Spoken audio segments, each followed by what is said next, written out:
ನಾನು ಓಂ ಪ್ರಕಾಶ್ ನಾಯಕ್ ಅಂತ ಈ ಫಿಲ್ಮ್ ಡೈರೆಕ್ಟರ್ ಅಂಡ್ ಪ್ರೊಡ್ಯೂಸರ್. ಇದಕ್ಕೆ ನಾನೊಬ್ಬನೇ ಪ್ರೊಡ್ಯೂಸರ್ ಅಲ್ಲ, ಇನ್ನೊಬ್ರು ಇದ್ದಾರೆ, ಎ ರಾಮು ಅಂತ. ಅವರು ವಕೀಲರು. ಅವರು ಇವತ್ತು ಕೋರ್ಟ್ ಇರೋದ್ರಿಂದ ಬರೋಕ್ಕಾಗಿಲ್ಲ. ನಾನು ಇಬ್ಬರು ಹೀರೋಯಿನ್ ಬರೋಕ್ಕಾಗಿಲ್ಲ. ಆದರೆ ನಾನು ಮತ್ತು ನಮ್ಮ ಇನ್ನೊಬ್ಬ ಹೀರೋ ಇಲ್ಲಿದ್ದೀವಿ. ಇವರು ಇದಕ್ಕೆ ಎಲ್ಲ ಬೆನ್ನೆಲುಬು ನಿಂತಿದ್ದಾರೆ, ನಮ್ಮ ತಾಯಿ ಲಲಿತಾ ನಾಯಕ್ ಅವರು. ಇದೊಂದು ಮರ್ಡರ್ ಮಿಸ್ಟ್ರಿ ಕ್ರೈಮ್ ಸಬ್ಜೆಕ್ಟ್. ನೀವು ನೋಡಿದಂಗೆ MY 1961 ಅಂತ. ಇದು ಆ್ಯಕ್ಚುಲಿ ಹಳೆ ಒಂದು ಕಾರ್ ನಂಬರ್. ಸೊ ಈಗ 10-15 ಇಯರ್ಸ್ ಬ್ಯಾಕ್ ಇದ್ರದ್ದು. ಸೊ ಏನಕ್ಕೆ ಅಂತಂದ್ರೆ ಈ ಈ ಈ ಒಂದು ಸಬ್ಜೆಕ್ಟ್ ಬಂದ್ಬಿಟ್ಟು ಗಂಡ ಮತ್ತು ಹೆಂಡತಿ ಮತ್ತೆ ಹೆಂಡತಿ ತಂಗಿ ಈ ನಡುವೆ ನಮ್ಮ ಸಮಾಜದಲ್ಲಿ ಅನೈತಿಕ ಸಂಬಂಧ ಅನ್ನೋದು ಫುಲ್ ಜಾಸ್ತಿನೇ ಆಗ್ಬಿಟ್ಟಿದೆ. ಮತ್ತೆ ದಿನಗಳೆಲ್ಲ ಕೊಲೆ ಆಗ್ತದೆ. ಇದಕ್ಕೆಲ್ಲ ಮೂಲ ಕಾರಣ ಅಂದ್ರೆ ಎಕ್ಸ್ಟ್ರಾ ಇದು ಅಫೇರ್ಸ್ ಅದ್ರ ಬಗ್ಗೆ ತಗೊಂಡಿರೋದು. ಅಂದ್ರೆ ಗಂಡ ಹೆಂಡತಿ ಬಿಟ್ಟು ಹೆಂಡತಿ ತಂಗಿನ ಅವಳು ಫಾರಿನ್ ಬಂದಾಗ ಅವಳ ಜೊತೆ ಲವ್ ಅಫೇರ್ ಇಟ್ಕೊಂಡ್ಬಿಡ್ತಾನೆ. ಆದ್ರೆ ಅವಳು ಮರ್ಡರ್ ಆಗ್ಬಿಡ್ತಾಳೆ. ಮರ್ಡರ್ ಮಾಡಿದ್ದಾರು ಗಂಡನ ಅಥವಾ ಬೇರೆಯವರ ಹೊರೆ ಕೊಟ್ಟಿದ್ನ ಅಥವಾ ಹೆಂಡತಿ ಮಾಡಿದ, ಅದು ಅದ್ರ ಸುತ್ತ ಈ ಕತೆ ಸುತ್ತುತ್ತೆ. ಇನ್ವೆಸ್ಟಿಗೇಷನ್ ಆಫೀಸರ್ ಆಗಿ ಇವ್ರು ಮಾಡ್ತಾರೆ. ನಾನು ಡ್ಯೂಲ್ ರೋಲ್ ಮಾಡ್ತಾ ಇದ್ದೀನಿ. ಒಂದು ಇವ್ರ ಜೊತೆಗೆ ಒಂದು ರೋಲು ಮತ್ತೆ ಇನ್ನೊಂದು ರೋಲು ಗಂಡನ ರೋಲು. ಸೊ ಇದರಲ್ಲಿ ಇಬ್ರು ಹೀರೋಯಿನ್ನು, ಅದೇ ಒಂದು ಹೆಂಡತಿ ರೋಲು, ಇನ್ನೊಂದು ತಂಗಿ ರೋಲು. ಈ ಸಬ್ಜೆಕ್ಟ್ನ ಇದ್ರ ಮೇಲೆ ನಾವೊಂದು 5-6 ಹಾಡು ಮಾಡ್ಬಿಟ್ಟು ನಾವು ಇದರಲ್ಲಿ ಅಂದ್ರೆ ಒಂದು ಕಮರ್ಷಿಯಲ್ ಆಸ್ಪೆಕ್ಟ್ ಆಗಿ ಹೋಗ್ಬೇಕು. ಆಮೇಲೆ ಬರೀ ಮರ್ಡರ್ ಮಿಸ್ಟ್ರಿ ಅಂದ್ರೆ ಹಾಡಿಲ್ದೆ ಇರಂಗೆ ಮಾಡೋದು ಬೇಡ, ಹಾಡು ಇದ್ಬಿಟ್ಟು ಮಾಡೋಣ ಅಂತ ಮಾಡ್ತಾ ಇದ್ದೆ. ಇದಕ್ಕೆ ಮುಂಚೆ ಆಕ್ಚುಲಿ ನಾನು ಫೀಲ್ಡ್ ಬಂದೆ 20-25 ವರ್ಷ ಆಯ್ತು. ನಾನೀಗ ನಂದು ಇದು 45ನೇ ಸಿನಿಮಾ. ಇದು ಪುಟಾಣಿ ಫೋರ್ಸ್ ಅಂತ ಫಸ್ಟ್ 2006 ಅಲ್ಲಿ ಫಸ್ಟ್ ಫಿಲ್ಮ್ ಒಂದು 2006 ಅಲ್ಲಿ ಪುಟಾಣಿ ಫೋರ್ಸ್ A to Z ಅಂತ. ಅದು ಇವತ್ತಿನವರೆಗೂ ಟ್ರೋಲ್ ಆಗ್ತಾ ಇದೆ. ಸುವರ್ಣದಲ್ಲಿ ಕೊಂಡ್ಕೊಂಡ್ರು ಒಂದು 150 ಸಲ ಅವ್ರು ಹಾಕಿದ್ರು ಅದನ್ನ. ಫಸ್ಟ್ ಫಿಲ್ಮು ಅದು 16mm ಅಲ್ಲಿ ಮಾಡಿದ್ದು. ಸುಮಾರು ಅದ್ರ ಲೋಪದೋಷಗಳು ಇರ್ತವೆ ಅದರಲ್ಲಿ. ಅದನ್ನ ಇವತ್ತಿನವರೆಗೂ ಯಾರೋ ಟ್ರೋಲರ್ ಇದ್ದಾನೆ, ಟ್ರೋಲ್ ಮಾಡ್ತಾ ಇದ್ದಾರೆ. 18 ವರ್ಷ ಆಫ್ಟರ್ 18 ವರ್ಷ ಆದ್ರೂ ಟ್ರೋಲ್ ಮಾಡ್ತಾ ಇದ್ದಾರೆ. ಅಂದ್ರೆ ಆ ಸಿನಿಮಾ ಇನ್ನೂ ಜನರಿಗೆ ಇದಾಗಿದೆ ಅಂತ. ಅದಾದ್ಮೇಲೆ ನಾನು ಸುಮಾರು ಫಿಲ್ಮ್ ಮಾಡಿದೆ. ಕನಸಂದು ಶುರು ಆಯ್ತು. ಅದು ಒಂದು ಟ್ರಯಾಂಗಲ್ ಲವ್ ಸ್ಟೋರಿ. ಅದು ಸುವರ್ಣ ಚಾನಲ್ ನಲ್ಲಿ ಅವಾಗೆಲ್ಲ ಸುವರ್ಣ ಅವರು ಕೊಂಡ್ಕೊಳ್ತಾ ಇದ್ರು. ಅದೊಂದು ಸುಮಾರು 100 ಸಲ ಹಾಕಿದ್ರು. ಅದು ಮೊನ್ನೆವರೆಗೂ ಅಂದ್ರೆ ಅದು 2012 ಅಲ್ಲಿ ಮಾಡಿದ್ದು. 2022 ವರೆಗೂ ಅದು ಟಿವಿಲಿ ಬರ್ತಾ ಇತ್ತು. ಪುಷ್ಪಕವಿಮಾನ ಅಂತ ಒಂದು ಮೂಕಿ ಫಿಲ್ಮ್ ಮಾಡಿದೆ. ಅವಳು ನಾನು ಮತ್ತೆ ಕನ್ನಡಿ ಅಂತ ಒನ್ ಮೆನ್ ಫಿಲ್ಮ್. ಅದು ಫಸ್ಟ್ ಕೊಡ್ಲೇ ಇಲ್ಲ, ಆಮೇಲೆ ನಾಗಭರಣ ಅವರೆಲ್ಲ ಸೆಕೆಂಡ್ ಇನ್ನೊಂದು ರೀಕಮಿಟಿ ಮಾಡ್ಬಿಟ್ಟು ಅದನ್ನ ಫೀಚರ್ ಫಿಲ್ಮ್ ಅಂತ ಕೊಟ್ಬಿಟ್ಟು ಇದು ಮಾಡಿದ್ರು. 2 hours ಫಿಲ್ಮ್ ಅಲ್ಲಿ ಒಬ್ಬನೇ ಮಾಡಿರೋದು. ಆ ಥರ ಪ್ರಾಯೋಗಿಕ ಚಿತ್ರಗಳನ್ನ ಕೆಲವು ಮಾಡಿದೆ. ಆಮೇಲೆ ಕಮರ್ಷಿಯಲ್ ಫಿಲ್ಮ್ ಆಗಿ ಒಂದು ಕೊಲೆ ಸುತ್ತ, ಮಿತ್ರ ರಕ್ಷಕ, ರಾಜಕ್ರೀಡೆ ಮೊನ್ನೆ ರಿಲೀಸ್ ಆಯ್ತು ಇಲ್ಲಿ. ಮೀರಜಲ್ಲಿ ರಿಲೀಸ್ ಆಯ್ತು. ಸೊ ಈ ತರ ಇನ್ನೂ ಈಗ ಆಪರೇಷನ್ ಡೈಮಂಡ್ ಸೀಕ್ರೆಟ್ ಅಂತಿದೆ. ಅದು ಕಂಪ್ಲೀಟ್ ಆಗಿದೆ. ಅದ್ರದ್ದು ಸಾಂಗ್ ಮಾಡಬೇಕು, ಶೂಟ್ ಮಾಡಬೇಕು. ಸೊ ಈ ತರ ಫಿಲ್ಮ್ಸ್ ಮಾಡಿದ್ದೀನಿ. ಇಲ್ಲ ಶೂಟ್ ಮಾಡಿಲ್ಲ ಇದನ್ನು ಶೂಟಿಂಗ್ ಕಮೆನ್ಸ್ ಆಗಬೇಕು. ನಾನು ಡ್ಯುಯಲ್ ರೋಲ್ ಮುಂಚೆ ಒಂದು ಫಿಲ್ಮ್ ಅಲ್ಲಿ ಮಾಡಿದ್ದೀನಿ, ನಾಯಕ್ ಅಂತ. ನಮ್ದೊಂದು ನಮ್ಮಣಿ ಸಿನಿಮಾ ಮಾಡಿದ್ದೀನಿ. ಅದ್ರ ಅಣ್ಣ ಮತ್ತು ತಮ್ಮ ಡ್ಯುಯಲ್ ರೋಲ್ ಶೂಟ್ ಮಾಡಿದ್ರು. ಅದು ರಿಲೀಸ್ ಮಾಡಬೇಕು. ಯಾವ್ದ್ರಲ್ಲಿ? ಇದ್ರಲ್ಲಿ ಮಾಡ್ಬೇಕು ಅನ್ಕೊಂಡೆ. ಹೌದು. ಇಲ್ಲ ಇಲ್ಲ ಇಲ್ಲ ಇಲ್ಲ ಇಲ್ಲ ನಾನು ಬೇರೆಯವರು ಕೊಟ್ಟು ಬೇರೆಯವ್ರು ಮಾಡೇ ಮಾಡ್ತಾರೆ. ಆದ್ರೆ ನಾನು ಆ ಡ್ಯುಯಲ್ ರೋಲ್ ನಾನು ಹೆಂಗ್ ನಿಭಾಯಿಸ್ತೀನಿ ಅನ್ನೋದು ಅಂದ್ರೆ ಒಂದು ಎರಡೂ ರೋಲ್ಗೆ ಡಿಫ್ರೆನ್ಸ್ ಇರ್ಬೇಕು. ಅಂದ್ರೆ ಈ ಒಂದು ರೋಲ್ ಈಗ ಮುಂಚೆ ಎಲ್ಲ ಮಾಡ್ತಿದ್ರು, ಕಮಲ್ ಹಾಸನ್ ಆಗ್ಲಿ ಇವರಾಗ್ಲಿ, ಎಷ್ಟೋ ಜನ ಡ್ಯುಯಲ್ ರೋಲ್. ಆದ್ರೆ ಈ ನಡುವೆ ಡ್ಯುಯಲ್ ರೋಲ್ ಬಂದ್ರೆ ನಿಂತ್ಕೊಬಿಟ್ಟಿದೆ. ಆಮೇಲೆ ದೊಡ್ಡ ಈ ಕಾನ್ಸೆಪ್ಟೇ ಬೇರೆ ಆಗಿದೆ ಬಿಡಿ. ಆದ್ರೆ ನಾನು ಹೇಳ್ತೀನಿ, ಹಳೆ ಕಾನ್ಸೆಪ್ಟ್ ಅಲ್ಲೇ ನಾನು ಹೋಗ್ತೀನಿ. ಅಂದ್ರೆ ಆ ಡ್ಯುಯಲ್ ರೋಲ್ ಅಲ್ಲಿ ನಾನು ಎಂಟರ್ಲಿ ಈ ಮೈಕಲ್ ಮದನ್ ಕಾಮರಾಜನ್ ಅಂತ ಬಂತು, ಯಾರ್ದು ಅಪ್ಪು ರಾಜ ಬಂತು ಕಮಲ್ ಹಾಸನ್ದು. ಅಂದ್ರೆ ಎಂಟರ್ಲಿ ಒಂದ್ ಕ್ಯಾರೆಕ್ಟರ್ ಇನ್ನೊಂದ್ ಕ್ಯಾರೆಕ್ಟರ್ ಅವ್ರು ಅಲ್ವೇ ಅಲ್ಲ ಅನ್ನೋ ತರ ಅವರು ಇದ್ ಮಾಡ್ತಿದ್ರು. ಆ ಒಂದು ಪ್ರಯೋಗ, ಆ ಒಂದು ಪರ್ಫಾರ್ಮೆನ್ಸ್ ನಾವು ಕೊಡಕ್ ಆಗುತ್ತಾ ಅನ್ನೋದು ಒಂದು ಇದ್ ಮಾಡ್ತಾರೆ. ಇವಾಗ ಇನ್ನೊಂದು ಹೇಳ್ಬಿಡ್ತೀನಿ. ಹಳೆ ಕಾರ್ ನಂಬರ್ ಅಂದ್ರೆ ಆ ಕಾರಲ್ಲಿ ಆ ಕಾರ್ ಆಕ್ಸಿಡೆಂಟ್ ಆಗುತ್ತೆ, ಅದಕ್ಕೆ ಡೂಪ್ಲಿಕೇಟ್ ನಂಬರ್ ಹಾಕಿರ್ತಾರೆ. ಸೊ ಆ ಕಾರಲ್ಲಿ ಡೆಡ್ ಬಾಡಿ ಸಿಗೋದು.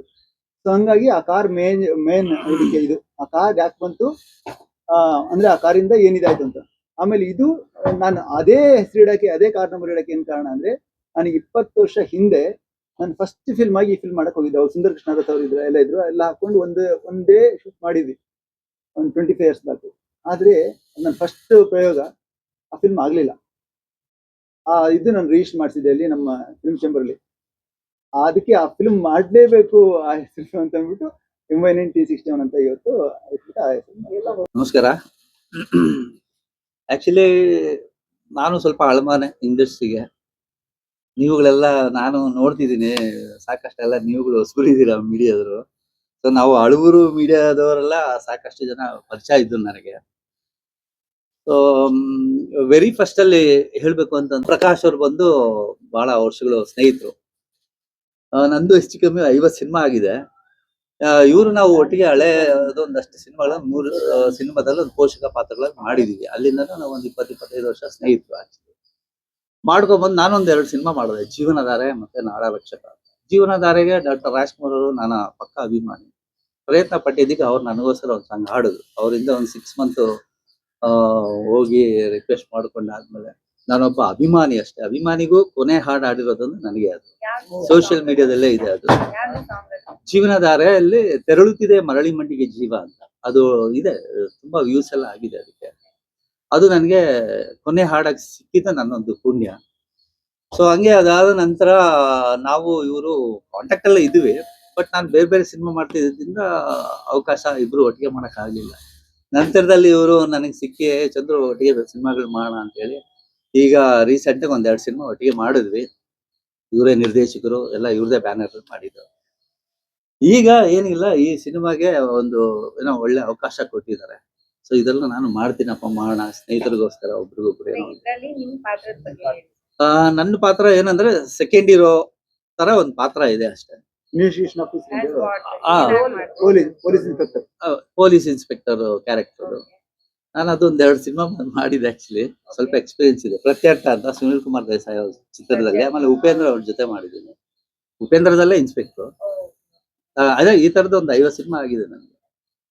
ಅದಾದ್ಮೇಲೆ ನೋಡ್ಬೇಕು, ಇಲ್ಲಿ ಒಂದು ಕಾಕಿ ಬಟ್ಟೆ ಅಂದ್ರೆ ನನಗೆ ಸ್ವಲ್ಪ ಹಿಂದೆ ದೂರನೇ ನನಗೆ, ಅದು ಆಗ್ ಬರಲ್ಲ ಇನ್ಸ್ಪೆಕ್ಟರ್ ಪಾತ್ರ ಅಂದ್ರೆ. ಸರಿಯಾಗಿ ಜನ ಐಡೆಂಟಿಫಿಕೇಶನ್ ಮಾಡಲ್ಲ ಅಂತ. ನಾವ್ ಇನ್ನೂ ಎಸ್ಟಾಬ್ಲಿಷ್ ಆಗಿಲ್ಲ.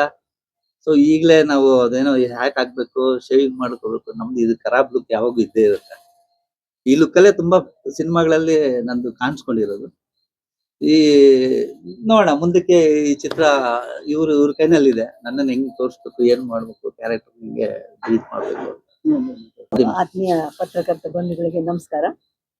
ಒಂದು ನಮ್ಮ ಮಗ ಏನು ಸಿನಿಮಾ ಮಾಡ್ತಾನೆ, ಇನ್ನೊಬ್ಬ ನಾಟಕ ದೊಡ್ಡವನು, ಅವನು ಮೈಸೂರಿನಲ್ಲಿ ಅರಳಿ ಇದರಲ್ಲಿ ಬರ್ತಾ ಇದ್ದ. ಹೀಗೆ ನನಗೇನು ಖುಷಿ ಅಂದರೆ, ಈ ಮಕ್ಕಳು ಒಂದು ಯಾವುದೋ ಒಂದು ತಪ್ಪು ದಾರಿ ಹಿಡಿಯೋ ಬದಲು ಒಂದು ಕಲಾತ್ಮಕವಾದಂಥ ಈ ಕಲೆಯ ಹಾದಿ ಹಿಡಿದು ಹೊರಟಿದ್ದಾರೆ. ಇದು ನನಗೆ ನಿಜವಾಗಿ ಸಂತೋಷ ಇದೆ. ಈ ಚಂದ್ರು ಅವ್ರು ಹೇಳಿದ್ರಲ್ಲ ಹಾಗೆ ಎಲೆಮರೆ ಕಾಯಿ ಹಾಗೆ ಅದನ್ನು ಮಾಡ್ತಿರ್ತಾರೆ. ಒಂದು ಚಿತ್ರ ಒಂದು ಸಂದೇಶವನ್ನ ಕೊಡ್ಬೇಕಷ್ಟೇ. ಆ ಸಂದೇಶ ಸೌಕಲ್ ದಾರಿಲೇ ಹೋಗ್ಬಾರ್ದು, ಮೂಢನಂಬಿಕೆಯನ್ನ ಬಿತ್ತಬಾರ್ದು. ಇದನ್ನ ಅವನು ಪಾಲಿಸ್ತಾನೆ. ಈಗ ಬಿಲ್ಗದ್ದೆಯಲ್ಲಿ ಇದೆಯಲ್ಲ, ಅದ್ರಲ್ಲಿ ನಾನು ಮಾಡಿದ್ದೀನಿ, ಬಹಳಷ್ಟು ಮಾಡಿದ್ದೀನಿ ನಾನು. ಯಾಕೆ ಮಾಡಿದ್ದೇನೆಂದ್ರೆ, ಇವು ಯಾರು ಸಿಕ್ಲಾರ್ದಾಗ ಅಮ್ಮ ವಯಸ್ಸಾದ್ರೆ ಯಾರು ಸಿಕ್ಕಲ್ಲ ಬಾರಮ್ಮ ಅಂತ ಏನೋ ಬೊಯ್ದು ಬೀದು ಅವ್ನು ಮಾಡಿಸ್ತಾನೆ ಡೈಲಾಗ್. ಇವ್ರಿಗೂ ಟ್ಯಾಲೆಂಟ್ ಇದೆ. ಹಾಗಾಗಿ ಚಿಕ್ಕ ಪುಟ್ಟದಕ್ಕೆ ಹೆಲ್ಪ್ ಮಾಡ್ತೀನಿ. ಹಣಕಾಸಿನ ಸಂದರ್ಭ ಬಂದಾಗ ನನಗೆ ಎಷ್ಟು ಸಾಧ್ಯನೋ ಅಷ್ಟು ಒಂದು ಸ್ವಲ್ಪ. ಆದ್ರೆ ಅವನಿಗೆಲ್ಲ ನನಗೇನು ಸಂತೋಷ ಅಂದ್ರೆ, ಒಬ್ಬ ಮನುಷ್ಯ ಆಲ್ರೌಂಡರ್ ಆಗಿ ಎಲ್ಲವನ್ನ ನಿರ್ಮಾಪಕನಿಂದ ಹಿಡಿದು ಜವಾನಿಂದ ದಿವಾನ್ನವರೆಗೂ ಅಂತಾರಲ್ಲ ಹಾಗೆ ಕೆಲಸಗಾರನೂ ಅವನೇ, ಮಾಲೀಕನೂ ಅವನೇ, ಕಲಾವಿದನೂ ಅವನೇ ಅನ್ನೋ ರೀತಿಯಲ್ಲಿ ಮಾಡುವಂಥದ್ದಿದೆಯಲ್ಲ, ಅದು ಸ್ವಲ್ಪ ಕಷ್ಟದ ಕೆಲಸ. ಎಷ್ಟು ಸಾಧ್ಯ ಅಷ್ಟು. ಒಬ್ಬ ಮನುಷ್ಯನಿಗೆ ಒಂದು ಶಕ್ತಿ ಇದೆ, ಅದು ಮೀರಿ ಮಾಡಕ್ ಆಗ್ತಿರಲ್ಲ ಅವನು. ಆದ್ರಿಂದ ಅಂಥ ಒಂದು ಸಾಮರ್ಥ್ಯ ಇರೋದ್ರಿಂದ ಇಷ್ಟು ಸಿನಿಮಾಗಳು ಮಾಡ್ತಾರೆ. ಆದ್ರೆ 10ಕ್ಕೊಂದು ಮುತ್ತಿಡುವಂತಾರೆ. 10 ಎಂಥವೋ ಸಿನಿಮಾಗಳು ಮಾಡೋ ಬದಲು ಒಂದು ಮಾಡಿದ್ರು ಕೂಡ ಅದು ಹೆಸರಾಗಬೇಕು. ಆ ರೀತಿಯಲ್ಲಿ ಇವ್ರು ಪ್ರಯತ್ನ ಮಾಡಬೇಕಾಗುತ್ತೆ. ಜನಗಳು ಅದನ್ನ ನೋಡಿ ಒಳ್ಳೆ ಸಂದೇಶ ಇದೆ ಅಂತ ಹೇಳ್ಬೇಕು. ಆ ರೀತಿ ಇರಬೇಕು. ಮತ್ತೆ ನಾನು ಬಯಸೋದೇನೆಂದ್ರೆ, ಈ ಲಾಂಗು ಮಚ್ಚು ತೋರಿಸ್ಬಾರ್ದು. ಈ ಅನೈತಿಕತೆಯಿಂದ ಎಂಥ ಮನೆಗಳು ಹಾಳಾಗ್ತವೆ, ಎಷ್ಟು ಸಂಸಾರಗಳು, ಕುಟುಂಬಗಳು ಹಾಳಾಗ್ತವೆ ಅನ್ನೋದಕ್ಕೆ ಈ ಸಿನಿಮಾ ಇದು. ಹಾಗಾಗಿ ನಾನು ನೋಡಿದೆ ಶೂಟಿಂಗ್ ಹೋಗಿ, ನಿಜವಾಗಿಯೂ ಅಲ್ಲ, ನೀವ್ ನೋಡಿ ಬೇರೆ ಸಿನಿಮಾ ಬಣ್ಣದ ಕನಸುಗಳು. ಅಲ್ಲ, ಇದು ಓದಿದ್ದೀನಿ, ಇದು ಬರ್ದಿದ್ದೀನಿ. ಮತ್ತೆ ಇನ್ನೊಂದೇನಂದ್ರೆ, ಅವನು ಕಾದಂಬರಿಯನ್ನೇ ಅವನು ಮಾಡಿರೋದು ಕೂಡ, ಪ್ರಕಾಶ್. ಈ ರಾಜಕ್ರೀಡೆ ಅನ್ನೋದು ಅವ್ರ ಕಾದಂಬರಿ. ಮತ್ತೆ ಅವಳು ನಾನು ಕನ್ನಡಿ, ನನ್ನ ಇದು ಕಥೆ, ನಾನು ಬರ್ದಿದ್ದೆ. ಹೌದೌದು, ನಂದು 21 ಕೃತಿಗಳಾಗಿದೆ. ನಾನು ಸಾಹಿತ್ಯ ಅಕಾಡೆಮಿ ಪ್ರಶಸ್ತಿ ಅದು ನಾನು ಬೇಕಾದಷ್ಟು ಬರ್ದಿದ್ದೀನಿ. ಆದ್ರೆ ಈ ಸಿನಿಮಾ ಮಾಡುವಂಥದ್ದನ್ನ ನಾನು ಎಲ್ಲ ಒಪ್ಪಲ್ಲ, ನನಗೆ ಇಷ್ಟ ಆಗಲ್ಲ. ಯಾಕೆಂದ್ರೆ ಮತ್ತೆ ಮತ್ತೆ ಅದೇ ಮೂಢನಂಬಿಕೆವು ಅದೇ ಬರ್ತಾ ಇದ್ರೆ ಅದರಿಂದ ಜನಕ್ಕೆ ಏನು ಸಂದೇಶ ಸಿಗಲ್ಲ. ಮಾಡೋರು ಮಾಡ್ತೀವಿ ಹೊಸತನವನ್ನ. ಈಗ ನೋಡಿ, ಈ ಆಕಾಶದ ತೋರಿಸಿದೆಯಲ್ಲ, ಯಾವ್ದು ಅದು ಅದು ಬಿರುಗದಲ್ಲಿ ಅದೇ ಅಲ್ಲ, ಅದರಲ್ಲಿ ಎಷ್ಟು ನೀತಿ ಇದೆ ಅಂದ್ರೆ, ಇದು ತಿಳುವಳಿಕೆ ಇದೆ ಅಂದ್ರೆ, ಹೇಗೆ ಗ್ರಹಗಳ ಕೆಲಸ ಮಾಡ್ತವೆ, ಸೂರ್ಯನ ಕೆಲಸ ಏನು, ಚಂದ್ರನ ಕೆಲಸ ಏನು, ಮತ್ತೆ ಈ ಭೂಮಿಯ ಆಯುಷ್ಯ ಏನು, ಎಷ್ಟು ಅಂತರದಲ್ಲಿ ಈ ಭೂಮಿಗೂ ಮತ್ತು ಆಕಾಶಕ್ಕೂ ಇದಿದೆ. Light year. ಬಹಳಷ್ಟು ವಿಜ್ಞಾನದ ವಿಷಯಗಳು ಅದರಲ್ಲಿ ಇದೆ. ಹಾಗೆ ಒಂದು ಯಾವುದೋ ಒಂದು ಸಂದೇಶವನ್ನ ಕೊಡುವಂತ ಕೆಲಸ ಮಾಡಿದಾಗ ಆ ಸಿನಿಮಾಗಳು ಬಹಳ ಜನಗಳಿಗೆ ಮುಟ್ಟದೆ ಹೋದ್ರೂ ಕೂಡ ಸಾರ್ಥಕವಾದಂತ ಕೆಲಸ ಮಾಡಿದೆ ಅನ್ನೋದು ಅವರ ಆತ್ಮಸಾಕ್ಷಿಗೆ ಗೊತ್ತಾಗುತ್ತೆ. ಆ ರೀತಿಯಾಗಿ ಮಾಡ್ತಿದ್ದಾರೆ. ತಾವುಗಳು ಸಹಕಾರ ಕೊಡಬೇಕು. ಎಷ್ಟೋ ಸಾರಿ ಏನು ಕೆಲ್ಸಕ್ಕೆ ಬರ್ಲಾರ್ದಂತ ಸಿನಿಮಾಗಳು ಇರ್ತವೆ. ಅವು ನಾವು ಇದರಲ್ಲಿ ಯಾವ ಸಂದರ್ಭಕ್ಕೂ ಬಿಡಲ್ಲ. ನಾವು ತಾಯಿ ಮಗ ಇದಕ್ಕೆ ಹೋಗ್ತೀವಿ, ಫಿಲ್ಮ್ ಫೆಸ್ಟಿವಲ್ಗೆ ಎಷ್ಟೇ ಕಷ್ಟ ಆದ್ರೂ ಬಿಡಲ್ಲ. ಯಾಕೆಂದ್ರೆ ನಮ್ಗೆ ಕುತೂಹಲ ಇರುತ್ತೆ. ಬೇರೆ ಬೇರೆ ದೇಶಗಳು, ದೇಶದ ಸಿನಿಮಾಗಳು, ಈ ದೇಶದಲ್ಲಿ ಈ ರಾಜ್ಯದಲ್ಲಿ ನಡೆಯುವಂಥದ್ದಕ್ಕಿಂತಲೂ ಬೇರೆ ಸಂಸ್ಕೃತಿ ತಿಳ್ಕೊಳ್ಳೋದು ಬಹಳ ಇಷ್ಟ. ಅಂಥವು ಮಾಡಕ್ ಸಾಧ್ಯ ಆಗಿದ್ರೆ ಇವ್ರು ಇನ್ನೂ ಚೆನ್ನಾಗಿರೋದು. ಯಾಕೆಂದ್ರೆ ಬೇರೆ ಸಂಸ್ಕೃತಿ ಏನಿದೆ, ನಮ್ಮ ಸಂಸ್ಕೃತಿ ಏನು, ಇದ್ರಲ್ಲಿರುವಂತಹ ಲೋಪದೋಷಗಳೇನು ಮತ್ತು ಬೇರೆದ್ರಲ್ಲಿರುವಂಥದ್ದೇನು, ಯಾವುದನ್ನ ನಾವು ಆಯ್ಕೆ ಮಾಡ್ಕೋಬೇಕು, ಅದನ್ನ ಮಾಡಬಹುದು. ಮುಂದೆ ನಾನು ಹೇಳಿದ್ದೀನಿ, ನಮ್ದು ಲಂಬಾಣಿ ಬಂಜಾರ ಸಮಾಜ. ಈ ಬಂಜಾರ ಸಮುದಾಯದಲ್ಲಿ ಅತ್ಯಂತ ಉಪಯುಕ್ತವಾದಂತಹ ವಿಷಯಗಳು ಇದ್ದಾವೆ, ಅತ್ಯಂತ ಕ್ರೂರವಾಗಿ ನಡ್ಕೊಳ್ಳುವಂತಹ ವಿಷಯಗಳು ಇದ್ದಾವೆ. ಆದ್ರಿಂದ ಈ ಉಪಯುಕ್ತವಾದಂತಹ ವಿಷಯಗಳನ್ನ ತಗೊಂಡು ಒಂದು ಜನಗಳಿಗೆ ಮನಮುಟ್ಟೋ ರೀತಿಯಲ್ಲಿ ಮತ್ತೆ ಮುಂದೆ ಮಾಡ್ಲಿ. ಈಗಿರೋ ಮಾಡಿದ್ದಾರೆ, ಮಾಡ್ತಾ ಇರ್ಲಿ ಅಂತ ನಾನಂತೂ ಆಶಯಿಸ್ತೀನಿ.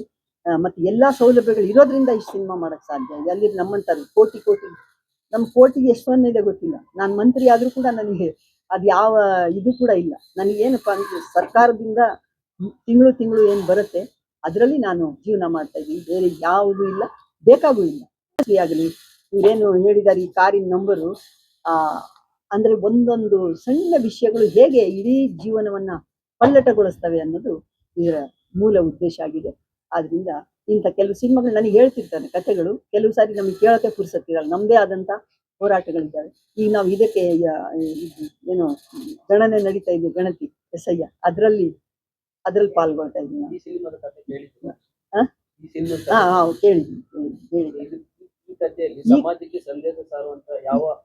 ಬಹಳ ಈ ಸಮಾಜದಲ್ಲಿ ಇತ್ತೀಚೆಗೆ ಅವ್ರು ಹೇಳಿದ ಹಾಗೆ ಇವತ್ತು ಪತಿ ಪತ್ನಿಯನ್ನ ಮತ್ತು ಪತ್ನಿ ಪತಿಯನ್ನ ನಂಬುವಂತ ಒಂದು ಸಂದರ್ಭ ಇಲ್ಲ. ಯಾರು ಕೂಡ ನಂಬಿಕೆ ಇಲ್ಲ. ಮತ್ತು ಏನ್ ಮಾಡ್ತಾರೆ, ಅವ್ರ ಮನಸ್ಸು ಮೃಗೀಯ ಭಾವನೆಯನ್ನ ತಳೆದಿದೆ. ಆ ಮೃಗೀಯ ಭಾವನೆಯಿಂದ ಮನುಷ್ಯತ್ವ ಅವ್ನು ಬೆಳೆಸ್ಕೋಬೇಕು ಅನ್ನುವಂಥದ್ದೇ ಈ ಸಿನಿಮಾದಲ್ಲಿ. ಒಂದ್ ವೇಳೆ ನಿಮ್ ಮೃಗತ್ವತ್ವನ್ನ ನೀವು ಹಾಗೆ ಉಳಿಸ್ಕೊಂಡಿದ್ದೆ ಆದ್ರೆ ನೀವೆಂದೂ ಕೂಡ ಈ ಸಮಾಜವನ್ನ ಉದ್ಧಾರ ಮಾಡಲ್ಲ, ನೀವು ಉದ್ಧಾರ ಆಗಲ್ಲ.